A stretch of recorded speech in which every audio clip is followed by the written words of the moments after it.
Hey, how you doing? Hi, how are you? All is well, all is well. First and foremost, I want to thank you so much for taking out time to come on the platform and talk about some of the amazing work that you've been doing. Sure, my pleasure. Yeah, it's definitely an honor.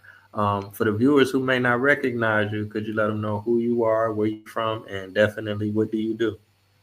Sure, my name is Dr. Eltoukhy. I'm an associate professor of biomechanics in the University of Miami, Department of Kinesiology and Sports Sciences. I do actually research about biomechanics and basically the mechanics of how human beings move, right? And I'm originally from Egypt and then moved to the US 20 years ago to do my PhD at UM. And since then, I became a faculty member at UM. So for the last 20 years, I'm doing research on biomechanics, mainly in gait analysis. Wow. Okay. That's really cool. I don't know if I told you, I'm currently in East Africa. I'm in Madagascar. Oh, interesting. No, I knew Yeah, that. definitely. Let me see now. I wanted to ask you now, what courses are you like in a traditional classroom setting or? Yeah, mainly in in-person classrooms, and I also teach online in the summer.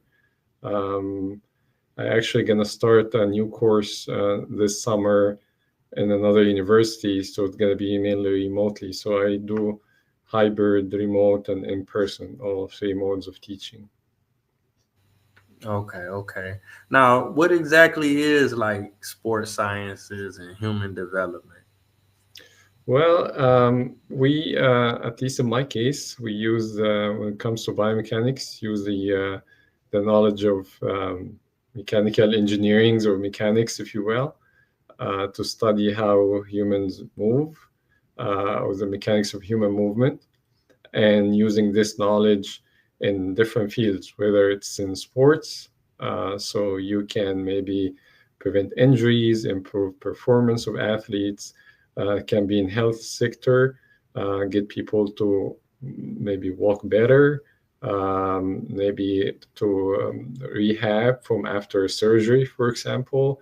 Um, when it comes to different aspects or departments, if you will, or fields within this department, other faculty would study things like, for example, exercise programs, interventions for improving the quality of life for, say, elderly population, or say after school programs for even school age students. So it's basically the science of like um, sports and exercise, right? When it comes to the term human development, it can be like from the physical perspective, like what we do in our department, kinesiology and sports sciences. But as a school, the term human development also cover other things like the not just the physical part or aspect of things, but also psychological and the educational side of things. So we have like three departments within the school. My department is the kinesiology and sports sciences, but we have teaching and learning and EPS as well. Okay. That's really interesting because you put sports and science together, but I think a lot of fans they take for granted or they don't realize, they just get to see the game, but you see your favorite player, he may get injured and there's a rehabilitation process behind the scenes, or even if he's in his best shape, he wants to get better. So he's trying different things and developing the muscle, but like you said, more importantly, developing the psychological and the educational component. So I really appreciate that work and that research, that y'all doing. Definitely. I mean, like you said, there's a science behind it. It's not just like go to the gym, hit the gym, and just like lift weight. There's a science behind putting a training program, or if an athlete got injured, a rehab program, or even improving performance, or even avoiding injury, if you will, and re-injury. So it's actually way beyond just like what people might think of like. Exercise. There's a science behind it, a lot of research going behind the scenes, like you said, to see the athletes performing at their best shape. This is for the sports side of things, but also, as I just said, we not only work with athletes, but also with different population, like elderly population. We work with the School of Medicine, like for seeing patients with neurological diseases, like Parkinson disease, stroke survivors, and so on and so forth, all to improve the quality of life of people in different ways and forms. Wow, that's really amazing. Now you've been doing this for a few decades. Oh, I would like to know, when did you develop this passion for this field? Is this something that you were interested in when you were a child, or did you kind of develop an interest for it later in life? That's a nice question. Actually, I started as my background is in engineering, actually mechanical engineering. So I'm always been fascinated with mechanical engineering, right? Uh, then when I moved here in the US 20 years ago and started my PhD, and I took my first biomechanics course. So with my background in mechanical engineering, and when I started to learn how the human body works as far as the mechanical aspects of it, I was fascinated with how the human body works and the mechanics involved in it. And this is how I decided to actually continue and proceed with this field and apply my knowledge in engineering in this field of biomechanics. And since then, I earned my PhD degree in this field and continue to do this research since then. So, and there's really actually a lot of overlap or between actually, or you can, it's kind of these two fields work hand to hand, engineering and medicine actually, where you get fields like biomedical engineering or biomechanics, where you apply this knowledge of engineering into the field of medicine. Okay, okay. I Mhm. appreciate you sharing that.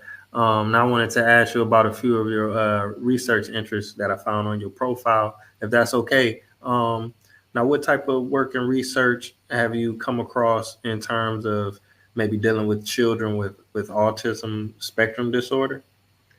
Sure. So on the side, it's kind of it's a personal kind of side of things where I actually, in addition to my research, I wanted to also do something for kids with autism for personal reasons, where I actually wanted to use technology from learning that how kids on the spectrum or autism spectrum are kind of um, perform well or they can benefit from the use of technology. So on the side of my research, I've been doing this side projects where I work with kids with autism for after school programs to get them into the STEM field, if you will, where they can actually learn from technology, where they are more visual learners and can get to interested in things like computer programming, actually, and STEM related fields. So that's what I've been doing on the side, where I've been using actually humanoid robots, where they can interact with the robots and get to learn about computer science. Wow, that sounds amazing. Mhm. I take my hat off to you. Let me see. Now you had mentioned technology. I had wanted to ask you about this as well. Cameraless motion capture. What exactly is that? Sure. So traditionally, in the field of biomechanics, if you wanted to say, for example, you wanted to see how people or a person or a patient or athlete walk in a certain way, and you want to record their movement pattern, they would need to come to a lab equipped with cameras. And when a patient or athlete come to the lab, you need to prepare them by putting some reflective markers all over their body, just similar to movie making when you see like actors wearing black suit with those dots all over their body, right? For animation purposes.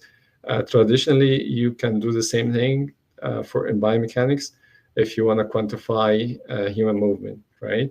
So this would require special equipment. The subject or the patient or athlete need to be in the lab for extended period of time.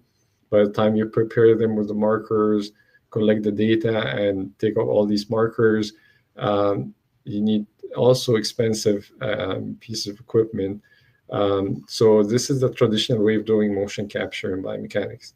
Now, using the advanced technologies and computer power and things like artificial intelligence and machine learning, we can use AI to get rid of these markers and being able to do motion capture or movement analysis without the use of the markers. This is where the term markerless comes from. So we count on training an AI model or machine learning or even deep learning model uh, that using computer vision, just using regular video cameras instead of the special cameras and the markers, just training a model where when you feed it with video data, then next time it sees a patient or a human subject, just from the video data, without no markers whatsoever, it can recognize and do the tracking the same way you do with markers. So imagine being able to do the back to the animation example I gave you about movie making. Imagine you being able to do the exact same thing with the actors, not with no markers, just like wearing their regular clothes and just do the scene the way they do it regularly, and just using video cameras, you can track and record the movement. But instead of using this data for animation purposes, we use it for biomechanics and analyze their movement pattern and joint movement and forces and so on and so forth. This is where the term markerless comes from. All thanks to the use of AI and things like machine learning, that's kind of trend. So we took advantage of those new trends and use them in the field of biomechanics, and that enabled us to get rid of the markers whatsoever altogether, and being able to do our work without the need for markers. And this is what the term markerless motion capture comes from. Wow. Okay. Okay. Now it's been so much talk about AI. No matter which guest I interview, if it's a musician, if they're in the film, if they're in the medicine, even in the law field. Now, okay, I ask you this: has there been a significant amount of, I guess, pushback? I guess from the people that's used to doing things the traditional way, or are more people on board with moving forward in terms of like the markerless approach? I agree with you. I mean, like any other technology would have its like both sides, right? But for our field, the benefits from using AI is huge because it's uh, it's basically would enable us, which what we currently do, to allow like clinicians and therapists and coaches to do this kind of work in the clinic or in the field in almost real time. So imagine that what we're trying to do now, that for a clinician, every time he or she see a patient in the clinic, they can do a biomechanical assessment of this patient with no specialized cameras and just in the clinical setting. That would be beneficial to the clinician uh, to give better or more accurate diagnostic and treatment plan for the patient, right? Same for coaches, because the work we do here, we actually can do it, which we do actually in the field, like in stadium, like say baseball or other sports, where you can record data during training or even during game and can have this data um, to the coaches and therapists, where those coaches can use the data to improve performance or prevent injuries. This would not only prevent injuries and avoid or prevent or protect an athlete from getting injured, but also saves a lot of money, right, from those athletes, especially professional athletes, being off season for quite some time, by being able to give these tools to coaches and therapists, and being able to monitor in almost real time during games and during tracking, and have data that they couldn't, or information that they couldn't get without the use of AI. So I agree with you. Like any other technology would have like pros and cons, but I think the pros of introducing AI to this field is like kind of like huge, and I would definitely argue against like people saying we shouldn't introduce AI in this field. Yeah, yeah, definitely, definitely. I appreciate you speaking on that. Now I wanted to ask you about I see modeling is in your research interest. You have musculoskeletal modeling, spine, biomechanical modeling, joint cartilage modeling. Outside of the fact that they, maybe different parts of the body, is it pretty much the same procedure or is it kind of different? What's the Well, significance between those yeah. three? So in general, when you mention the word modeling, because back to the point of this whole theme of the work of like use of AI, markerless motion capture, as I mentioned, if we want to have a complete picture of like the what's happening inside the body when you do an activity like a sports related activity or even walking, in addition to movement, there would be forces and torques produced in your body, like in your joints, right? So the way for us to quantify the forces that's being generated inside your body by your muscles or inside the joint, uh, we don't have a way to measure, right, these forces inside your body unless we insert like a sensor and put it into your body to measure it. So the other way to do so is to do modeling, right? To do a mathematical model that would be accurate enough to give us like acceptable data when it comes to the amount of forces and torque produced in your body. So again, we're able to use this AI-driven data or produce data to drive what you just mentioned, musculoskeletal models. Now, these models can, using the mathematical or algorithm, can actually produce the forces and torque and produce in your body. So not only we can, using AI, can just get the movement patterns, but also we can get acceptable or pretty accurate estimates of your forces or the forces and torque produced inside your body without the use of any sensors whatsoever. So this also helpful for example, if you're gonna produce or um, introduce a new training exercise, or you want to see how someone is like kind of improve or recovering after surgery or something. Uh, excuse me, and you want to quantify these forces in the body, again, using AI and using musculoskeletal modeling, we can provide this information to physicians and therapists and coaches without the need of any specialized pieces of equipment. Just using computers and algorithms, we can do that. That's what kind of, when you talk about the modeling in general and musculoskeletal modeling in particular. So pretty Okay. much can do this like when you mentioned the term spine. So say a project that involves spine biomechanics or modeling, you can do this for say, for example, lifting, Olympic weightlifting study, or lifting a task in a factory where um, workers need to lift heavy boxes all day long, and you want to know how much forces this add to their spine, for example, so you can come up with like the maximum weight they can lift without injuring their back, for example, and so Yeah, that's very important as well because the average person, they have jobs. Their parents might be getting older. They worked in these companies. Especially back in the old days, it was more on. physical than it Yeah. is now. So it's good that you're still able to provide that information for people. Now, with all of this being as interesting as it is, and you have a lot of journals entries, have you considered or have you written a book or have you even thought about doing maybe a documentary on any other work that you're doing? I was involved in like some chapters in books. I didn't write my own book actually.